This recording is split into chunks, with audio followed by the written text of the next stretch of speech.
Cette société, hélas, nous pousse à mettre toujours plus d'efforts, à aller toujours plus vite, à monter toujours plus haut, à vouloir justement tout contrôler dans le fait d'être livré plus rapidement, de recevoir plus rapidement, de réussir plus rapidement. Mais on sait que dans la vie, ça ne fonctionne pas comme ça. Et d'ailleurs, je suis le premier à être en gros ce qu'on appelle contrôle fric, à vouloir contrôler les choses, être très perfectionniste et avoir du mal à lâcher prise. Et pourtant, le lâcher prise est le concept le plus puissant que le jour où je l'ai compris, ma vie a radicalement changé. Et justement, aujourd'hui, je vais vous en parler. Comment réussir à lâcher prise? Et comment comprendre le bon lâcher prise et les gros mythes autour du lâcher prise? Et vous, comment arrêter de vous épuiser? Comment arrêter de mettre toujours plus de volonté et d'effort alors que vous pourrez arriver au même résultat en vous tuant moins à la tâche? C'est le sujet du jour. Bienvenue ici Johan Yangting, on va parler de lâcher prise et si vous ne me connaissez pas, je suis l'auteur de Flow Tasking, entrepreneur depuis 2008 et aujourd'hui j'aide les professionnels, indépendants, dirigeants, créatifs à pouvoir réussir leur expansion avec plus de fluidité, de sens et la performance, mais dans le respect du bien-être. Et aujourd'hui, on va parler justement du lâcher-prise. Et pour moi, le lâcher-prise est un outil indispensable pour réussir à réellement progresser. Et d'ailleurs, si vous voulez plus de ressources, j'ai créé justement des programmes pour vous aider à pouvoir vous alléger, à pouvoir prendre du recul, à pouvoir réussir une introspection pour pouvoir justement savoir sur quoi continuer, quoi arrêter, etc. Vous avez les infos en descriptif, allez voir, ça peut vous intéresser. Mais quoi qu'il arrive, ici, vous aurez là des conseils pour comprendre vraiment le lâcher-prise. Et c'est vraiment un partage d'expérience. Parce que lâcher-prise, je peux vous dire que ça a été le plus gros challenge de ma vie et c'est encore aujourd'hui le plus gros challenge de ma vie. Je ne suis pas quelqu'un qui a du mal à se motiver, à se discipliner, à avoir de la volonté, à avoir du courage, à être résilient, à être persévérant. Pour moi, c'est, je dirais pas naturel, mais je l'ai beaucoup développé. C'est le contraire.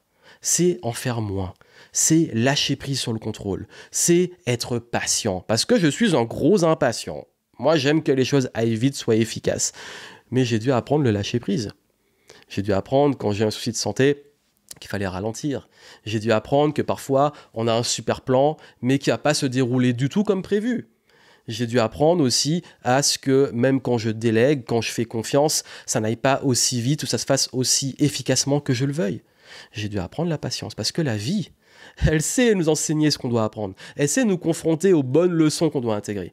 Et je peux vous dire qu'à chaque fois que j'ai pas voulu lâcher prise, c'est là que j'ai créé plus de problèmes. Mais je crois que le lâcher-prise est très mal compris.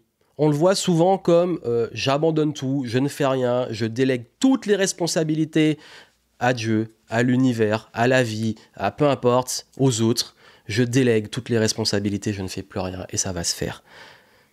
C'est pas le but. C'est comme ce mythe de l'attraction qu'on pense qu'il suffit de visualiser, rester sur un canapé assis et les choses vont se faire.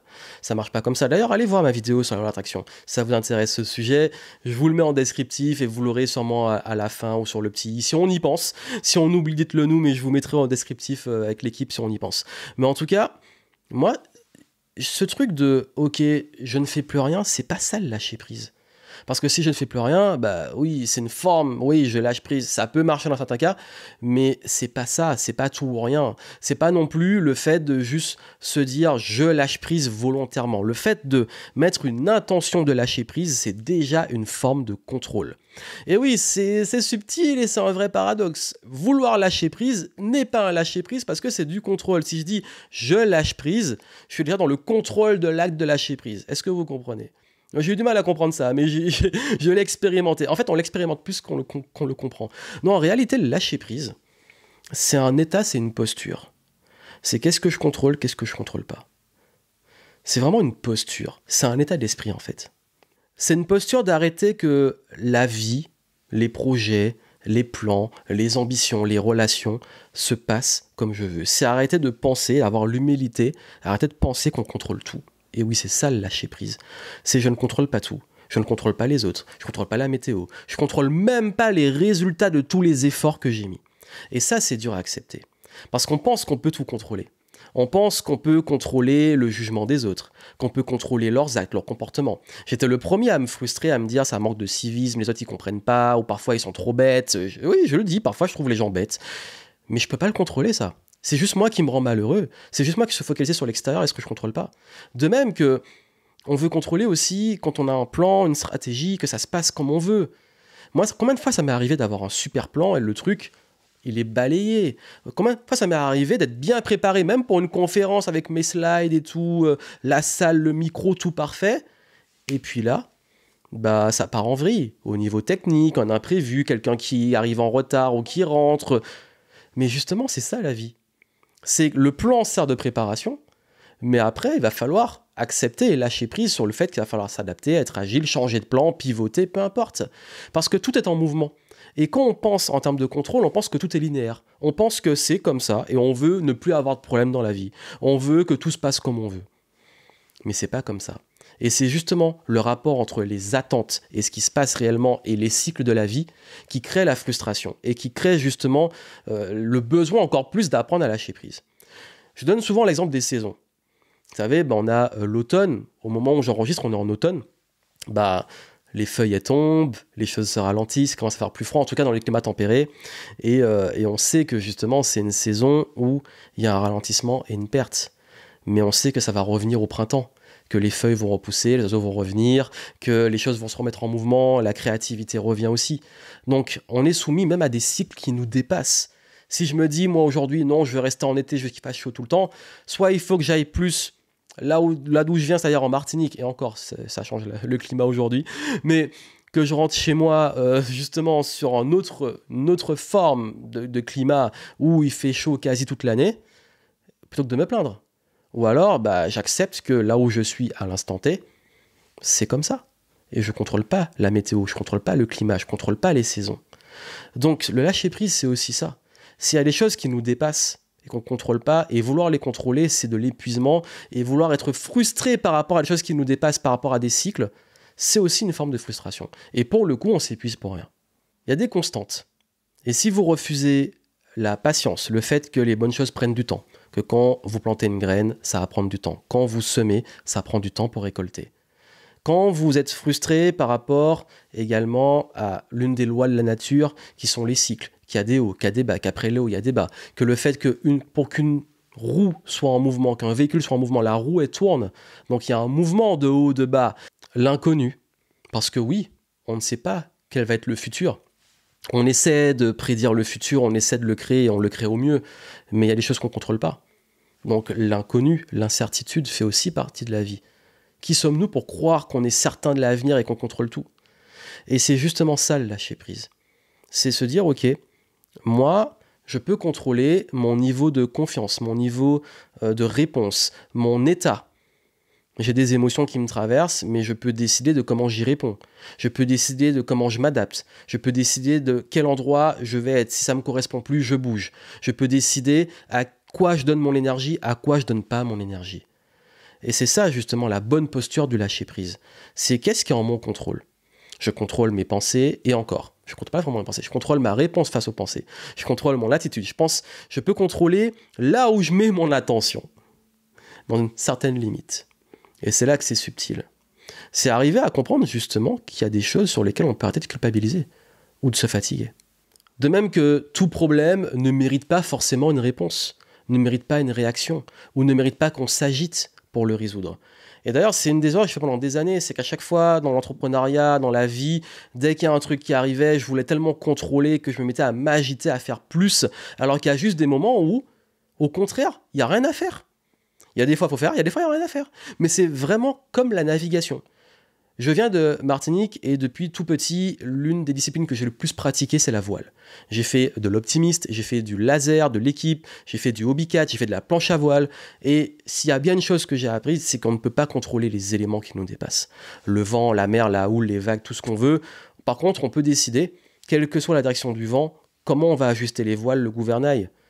Et selon l'intensité du vent et de la houle, comment on navigue par rapport à ça. C'est justement ça le lâcher-prise. C'est que ces éléments-là, ils sont là, mais moi, je peux justement apprendre de l'expérience pour naviguer à travers ces événements. Et ça permet aussi de gagner en confiance. Parce que le lâcher-prise, ça permet aussi d'être plus confiant. Parce que quand on sait qu'on est en capacité de naviguer, quand on sait que finalement on peut tout rendre juste, quand on sait qu'on est en capacité de répondre et de s'adapter, qu'on a une force de résilience, de persévérance, et que tant qu'on est en vie, on est là pour continuer, on prend les choses avec plus de légèreté justement. Et on incarne ce lâcher-prise. Moi aujourd'hui, je ne vais pas dire que je suis parfait en lâcher-prise. Il y a des fois où je suis un peu frustré, où j'ai du contrôle. Encore une fois, je suis humain. Franchement, l'état ultime de lâcher prise, chapeau ceux qui ont réussi. Mais il y a des fois où je suis quand même beaucoup plus cool, parce que je me fatiguais pour rien. Il y a des fois où j'arrive pour un event, j'avais prévu des choses, et on me dit, bah c'est différent, bah je m'adapte. Il y a des fois, je pars en voyage, il y a plein de retard, bon, on peut s'agacer, s'énerver, mais comment je peux faire en sorte de passer un meilleur moment possible? Comment je peux rendre ça utile? Quand j'ai eu mon problème de santé, honnêtement, j'ai plus souffert tous les jours où je voulais tout contrôler, de comprendre, de vouloir absolument sortir de l'hôpital et vouloir que tout aille vite, bah, je me suis vraiment rendu malheureux.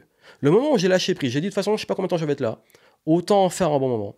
Et autant profiter de cet instant pour me reposer et faire ce que j'ai à faire, même si c'est pas agréable. Bah, bizarrement, j'ai beaucoup mieux vécu la situation. La même situation, selon comment on va la vivre et comment on va décider de la vivre, va rendre l'expérience différente. Et moi, j'ai décidé, parce que je sais d'expérience que je me suis beaucoup rendu malheureux pour rien ou que j'aurais pu vivre les choses différemment, me dire, bah, je réécris mon histoire constamment. Je peux réécrire mon passé. Sur le passé, ok, ben, je lâche prise sur des peurs, des croyances et des interprétations des choses que j'ai vécues et me dire, c'était peut-être une opportunité pour m'amener là. Et puis aujourd'hui, bah, quand je vis des choses, je dis pas que c'est toujours facile ou que c'est toujours évident d'être entre guillemets positif, mais c'est plus ok.